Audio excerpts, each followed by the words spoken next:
Lecture du livre de la sagesse. Il n'y a pas d'autre Dieu que toi, qui prenne soin de toutes choses. Tu montres ainsi que tes jugements ne sont pas injustes. Ta force est à l'origine de ta justice, et ta domination sur toutes choses te permet d'épargner toutes choses. Tu montres ta force si l'on ne croit pas à la plénitude de ta puissance, et ceux qui la bravent sciemment, tu les réprimes. Mais toi, qui disposes de la force, tu juges avec indulgence. Tu nous gouvernes avec beaucoup de ménagement, car tu n'as qu'à vouloir pour exercer ta puissance. Par ton exemple, tu as enseigné à ton peuple que le juste doit être humain. À tes fils, tu as donné une belle espérance. Après la faute, tu accordes la conversion.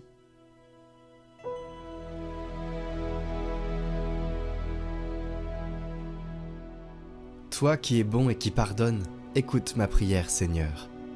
Toi qui es bon et qui pardonnes, plein d'amour pour tous ceux qui t'appellent, écoute ma prière, Seigneur, entends ma voix qui te supplie. Toutes les nations que tu as faites viendront se prosterner devant toi, car tu es grand et tu fais des merveilles. Toi, Dieu le seul. Toi, Seigneur, Dieu de tendresse et de pitié, lent à la colère, plein d'amour et de vérité, regarde vers moi, prends pitié de moi.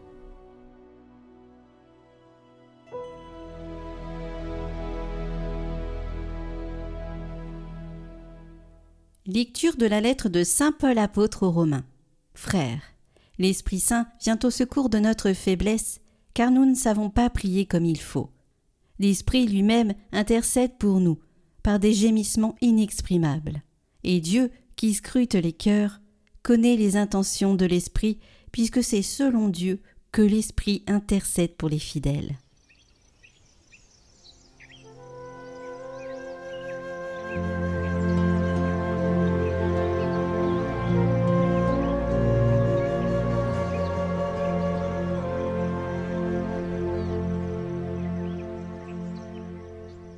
Évangile de Jésus-Christ selon saint Matthieu.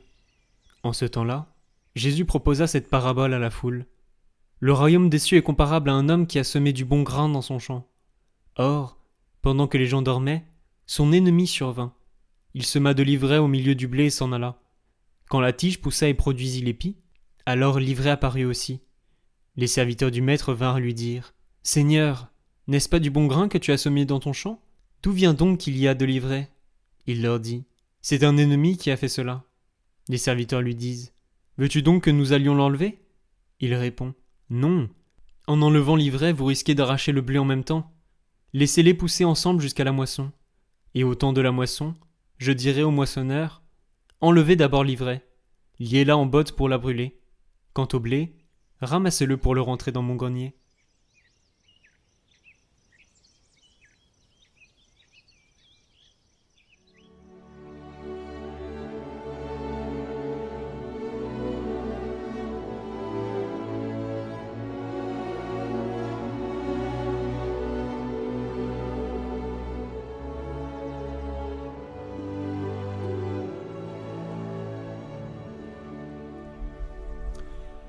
Le livre de la sagesse, dont nous venons d'entendre un passage en première lecture, a été écrit en langue grecque à peu près 30 ans avant Jésus-Christ, à Alexandrie, en Égypte.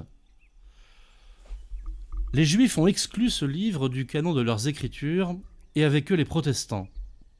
Pourtant, il représente le dernier état du judaïsme avant le Nouveau Testament, déjà inculturé en milieu grec. Il contient la révélation divine de l'Ancien Testament, parvenue à sa pleine maturité, relisant les grands événements de l'histoire sainte, l'Exode, les plaies d'Égypte, la traversée de la mer Rouge, la victoire sur l'armée égyptienne et la marche au désert. Le livre de la sagesse fait de l'Exode le type même de l'action divine dans le monde, qui se renouvelle sans cesse. L'auteur du livre, anonyme, tire des lois générales de l'action divine, des conclusions sur l'être même de Dieu qu'elle révèle. Ainsi, Dieu ménage les Égyptiens et les Cananéens en leur donnant le temps de comprendre la vocation spéciale d'Israël grâce à des signes miraculeux, et il leur offre même la possibilité d'y entrer. Ta domination sur toute chose te permet d'épargner toute chose. Toi qui disposes de la force, tu juges avec indulgence. À tes fils, tu as donné une belle espérance. Après la faute, tu accordes la conversion. L'auteur voit Dieu user de sa toute-puissance pour manifester sa bonté. La force est violente quand elle est faible. Elle se manifeste avec patience et douceur quand elle est véritablement puissante. On sait bien que la dureté de la force policière a toujours été le signe d'un pouvoir politique faible. Dieu est un Père plein de bonté et d'indulgence. Ta domination sur toute chose te permet d'épargner toute chose. Toi qui disposes de la force, tu juges avec indulgence. Et notre lecture s'est achevée par cette affirmation magnifique. À tes fils, tu as donné une belle espérance. Après la faute, tu accordes la conversion. Le livre de la sagesse voit déjà en Dieu un Père. Nous sommes ses fils. Dans son infinie patience, sa miséricorde ne se lasse jamais d'attendre ses créatures. Telle est la belle espérance qui nous donne sa paternité. Nous sommes déjà aux portes de la nouvelle alliance avec ces affirmations du dernier judaïsme. Nous trouvons là la règle d'interprétation de l'Ancien Testament. Nous lisons les textes les plus anciens à la lumière des textes les plus tardifs et ultimement à la lumière du Nouveau Testament. Oui, quel profond mystère que la patience de Dieu. Lui qui est éternel, qui a tout créé d'une seule décision de sa volonté, d'une seule parole, il a voulu se révéler progressivement. D'Abraham à Jésus-Christ, il y a presque 2000 ans, en passant par la longue série des prophètes qui, génération après génération, se complètent les uns les autres sous l'inspiration du Saint-Esprit. À l'inverse, le Coran est censé avoir été révélé d'un seul coup, à jamais. Toute histoire du salut, toute temporalité, toute progressivité dans la révélation divine, et même toute patience de Dieu est exclue. Dieu exige tout de suite, sans indulgence. De même, depuis Jésus-Christ, il y a encore 2000 ans, nous attendons son retour dans la gloire pour le jugement dernier, et l'histoire de l'Église nous semble passer par d'interminables revers, des querelles interminables. C'est le temps de la patience de Dieu qui conduit les événements d'une manière pour nous largement incompréhensible. Pourtant, nous dit saint Jean, l'Esprit Saint mène peu à peu l'Église jusqu'à la vérité tout entière, et ajoute saint Paul, elle qui est le corps mystique de Jésus-Christ, croît jusqu'à sa plénitude. Combien cette croissance est souvent à nos yeux, nous qui vivons le temps présent, mystérieuse. Mais nous en faisons aussi l'expérience dans nos vies. Nous soupirons, nous décourageons. Nous aurions tant aimé être saints rapidement, atteindre sans délai notre plénitude de grâce. Et des années après, nous nous traînons sans avoir le sentiment de progresser vraiment. Pourquoi tout prend-il tellement de temps ? Cette temporalité longue fait partie de la faiblesse de notre chair, de notre insertion par notre corps dans les cycles longs de croissance. Mais ayons foi, l'Esprit Saint fait son œuvre à travers ces délais longs. Confions-nous à lui, à sa patience, à son action d'amour dans nos âmes. Finalement, cette expérience du temps long nous humilie. Et l'accepter fait partie de l'acceptation de l'humilité de notre condition humaine liée à la matière et au temps. C'est le but ultime que poursuit l'Esprit Saint en nos âmes, nous guérir de l'orgueil, toujours en révolte contre notre humble condition d'animal raisonnable et aimé par lui.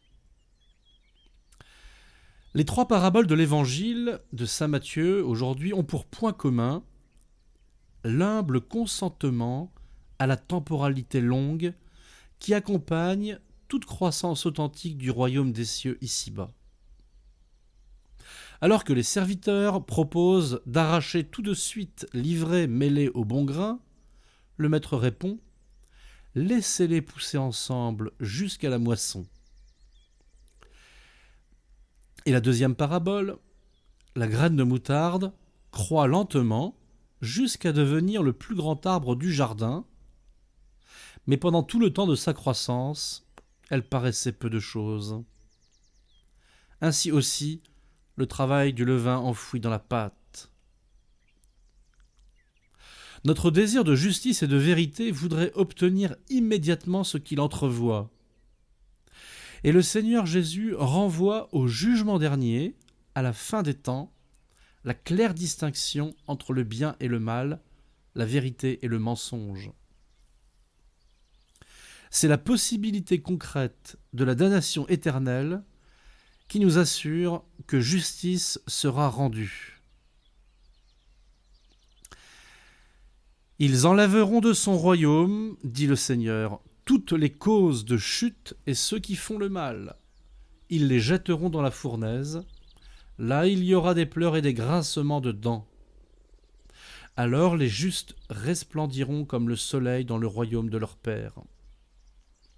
Si le mal semble souvent triompher dans notre monde, le jugement dernier rétablira la justice véritable, nécessaire à l'honneur de Dieu et aux exigences de notre conscience morale. En attendant ce jugement dernier, méditons le maître mot de ce dimanche, patience. Patience à contempler dans la conduite de Dieu à notre égard, patience à exercer vis-à-vis de nous-mêmes et dans nos relations avec les autres. Prions pour toutes les intentions déposées en commentaire cette semaine. Notre Père, qui es aux cieux, que ton nom soit sanctifié, que ton règne vienne, que ta volonté soit faite sur la terre comme au ciel. Donne-nous aujourd'hui notre pain de ce jour.